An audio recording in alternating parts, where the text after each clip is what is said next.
Islamic Urdu Mewat کے معزز ناظرین، السلام علیکم۔ سامعین، آج ہم ذکر کریں گے اعتکاف کے بیان میں۔ اعتکاف کہتے ہیں مسجد میں اعتکاف کی نیت کر کے ٹھہرنے کو۔ حنفیہ کے نزدیک اس کی 3 قسمیں ہیں۔ ایک واجب جو منت اور نظر کی وجہ سے ہو، جیسے یہ کہے کہ اگر میرا فلاں کام ہو گیا تو اتنے دنوں کا اعتکاف کروں گا، یا بغیر کسی کام پر موقوف کرنے کے یوں ہی کہہ لے کہ میں نے اتنے دنوں کا اعتکاف اپنے اوپر لازم کر لیا، یہ واجب ہوتا ہے، اور جتنے دنوں کی نیت کی ہے اس کا پورا کرنا ضروری ہے۔ دوسری قسم سنت ہے، جو رمضان المبارک کے آخر عشرہ کا ہے۔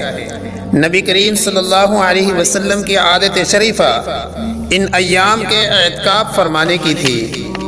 تیسرا اعتکاف نفل ہے، جس کے لیے نہ کوئی وقت نہ ایام کی مقدار، جتنے دن کا جی چاہے کر لے، حتیٰ کہ اگر کوئی شخص تمام عمر کے اعتکاف کی نیت کر لے تب بھی جائز ہے۔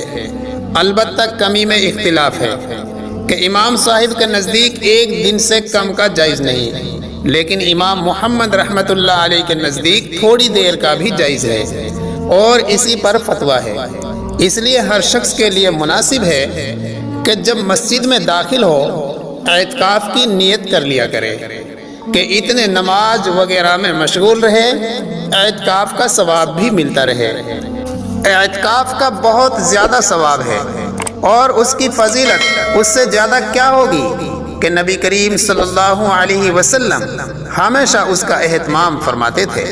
معتکف کی مثال اس شخص کی سی ہے کہ کسی کے در پر جا پڑے کہ اتنے میری درخواست قبول نہ ہو، ٹلنے کا نہیں، نکل جائے دم تیرے قدموں کے نیچے، یہی دل کی حسرت، یہی آرزو ہے۔ اگر حقیقتاً یہی حال ہو تو سخت سے سخت دل والا بھی پسیجتا ہے، اور اللہ جل شانہ کی کریم ذات تو بخشش کے لیے بہانہ ڈھونڈتی ہے، بلکہ بے بہانہ مرحمت فرماتے ہیں۔ اس لیے جب کوئی شخص اللہ کے دروازے پر دنیا سے منقطع ہو کر جا پڑے تو اس کے نوازے جانے میں کیا تأمل ہو سکتا ہے، اور اللہ جل شانہ جس کو اکرام فرما دے اس کے بھرپور خزانوں کا بیان کون کر سکتا ہے۔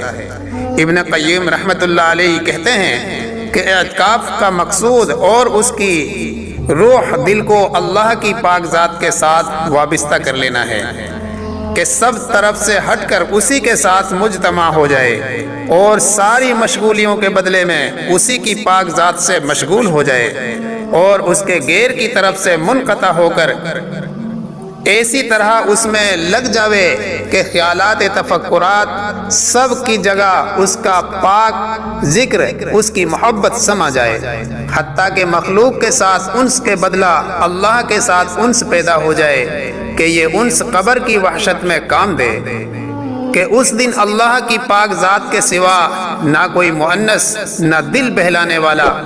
اگر دل اس کے ساتھ مانوس ہو چکا ہوگا تو کس قدر لذت سے وقت گزرے گا۔ اسی طرح کی ویڈیوز دیکھنے کے لیے ہمارے چینل کو سبسکرائب ضرور کریں۔ شکریہ۔